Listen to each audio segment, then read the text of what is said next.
Peace and love, people. Peace and love. I'm back once again. It's Bishop Will Williams. And you know, folks, I'm getting tired. I turned on the radio this morning, and the first thing I hear is racism, hate. And, you know, I'm tired of hearing people talk so much hatred about the president, about Donald Trump. You know, I feel like racism will never really go away. You know, I think that, you know, people have different truths that they have been taught for generations and generations and generations. Okay, people carry these truths with them, they're passed down, and, you know, a lot of people don't have a lot of control over what they're given or what they've been born into. Like white privilege, you know, I think it's important that, you know, instead of trying to fight against it, we should start trying to understand it and what white privilege is and where it comes from. You know, a lot of white people in America don't really even, they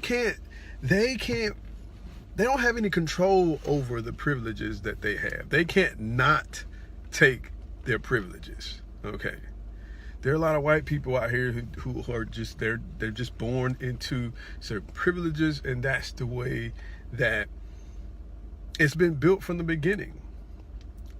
The 13 colonies, you know, how history was created, and that's something in the past that we cannot change.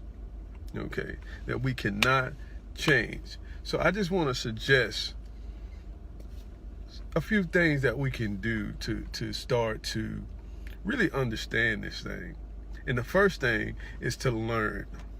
Okay, as black people, as white people, Mexicans, Spanish people, to learn as much as possible. Okay, understand white privileges, understand what your rights are.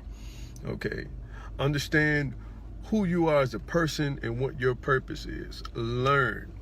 That is the first thing you can start to do to fix this whole racial and injustice thing going on. The second thing you can start to do is accept. Okay, I think this is so important.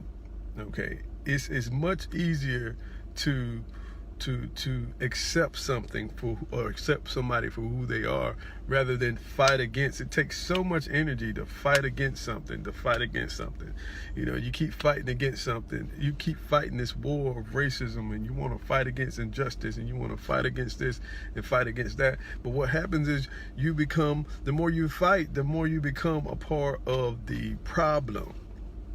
Okay.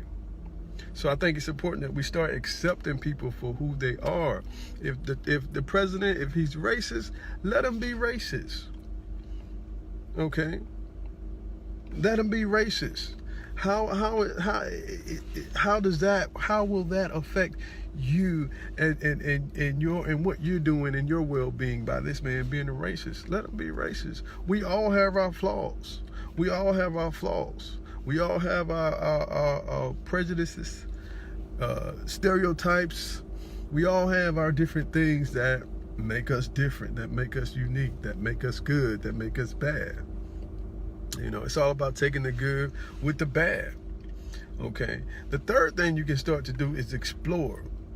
Get curious about your own biases. Start to get curious about your own stereotypes. Okay. You have to get out of that comfort zone and just start to question a lot of things that you're being taught. Start to question a lot of things that that are being put in front of you, and it'll lead you to more understanding of the truth, of the real truth. The next thing you can do is to commit yourself, to get active. Okay, get active and be a part of the solution. Like I said, if you are always fighting and expressing so much negativity, guess what? You're a part of the problem, not the solution. There's a lot of us out here. We are yelling about this and that, and we want to draw so much attention to the problem, to the racial injustice. We know that racism is a problem. We know that violence is a problem. But what do we do about it? Okay, how do we switch our perspectives to the solution rather than the problem? So get active, okay? Be a part of the solution. The next thing you can do is connect, okay? We have to connect with each other.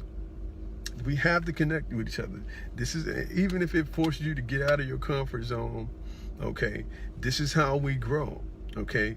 You have to start forging those relationships with people who are different from you. If you always stay within your community, if you always stay within the black community, if you always stay within the white community, how will you ever learn about the resources and the abilities and how will you ever make any type of progress and real change if you don't start to learn from other people who are different from you? Okay, that's the beauty of living in America. It's a big melting pot of different cultural backgrounds, different racial groups, and together we all can make this nation great again. Okay, together we all can make America great again by bringing to the table our own differences, our own unique resources. Okay, that's what makes it beautiful.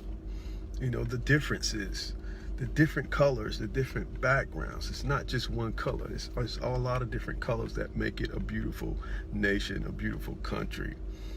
Okay.